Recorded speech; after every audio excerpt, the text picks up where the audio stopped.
Good morning. आज वातावरण थोडं ढगाळ होतं. नाश्त्यामध्ये घावणे आणि कोरा चहा होता. मी आणि पप्पा जरा खाणीवर चाललो आहोत. खाणीवरचं काम डन करून आम्ही पळसममध्ये आलो पप्पांच्या मावशीला भेटायला. बऱ्याच वर्षांनी मावशी पप्पांना भेटून जरा इमोशनल झाली. मी जरा फोटोबाजी केली. मावशीने स्वतः कारले तोडून आम्हाला दिली. मावशी आणि काकांना टाटा बाय बाय करत आम्ही घरच्या दिशेने निघालो. आजचा जेवणाचा मेनू आहे सुक्या बांगड्याचा सार आणि भात. एक नंबर सार झाला होता.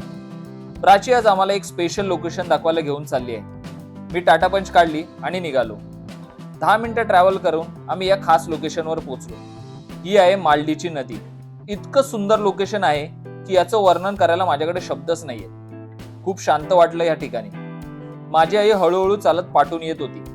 जान्हवीला एक छोटा खेकडा दिसला, पण मी कॅमेऱ्याने शूट करेपर्यंत तो गायब झाला.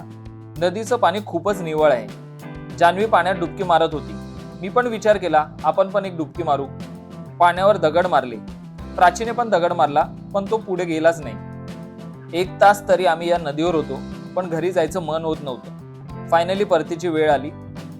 मालडीच्या नदीला टाटा बाय बाय करत आम्ही निघालो. तिट्यावर गरमागरम वडापाव खाल्ला. भेटूया आता उद्याच्या व्हिडिओमध्ये. तोपर्यंत टाटा बाय बाय.